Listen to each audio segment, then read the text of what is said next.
ჩვენ უკვე დავიწყეთ მოსახლეობის საყოველთაო აღწერასთან დაკავშირებით მოსამზადებელი სამუშაოები. ძალიან ბევრი პირველადი სამუშაო უკვე ჩატარებულია. 1 ივლისიდან იწყება მოსახლეობის საყოველთაო აღწერის ერთ-ერთი ეტაპი, რაც გულისხმობს წინამოსამზადებელ აღწერას.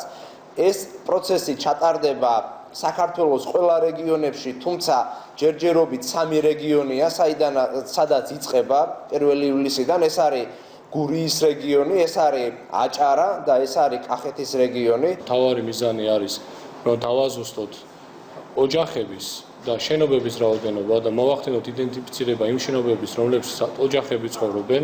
შესაბამისად, ივლისის მეორე ნახევრიდან 15 ივლისიდან ჩვენ დავიწყებთ უკვე კახეთის რეგიონში შემოვლას, ფაქტობრივად მთელი ივლისის განმავლობაში აჭარაში, გურიაში და კახეთში ივლიან ჩვენი რეგისტრატორები და ინტერვიუერები იმისთვის, რომ ძალიან მარტივად გავიგოთ, რამდენი ვართ, რამდენი არის საქართველოს მოსახლეობა. ძალიან მნიშვნელოვანი არის თითოეული ოჯახის მხრიდან თანამშრომლობა სტატისტიკის სამსახურის მიმართ. შესაბამისად, ყველა ჩვენი ინტერვიუერი ადგილზე თითოეულ ოჯახის წევრს ჩაუტარებენ შესაბამის ინსტრუქციას.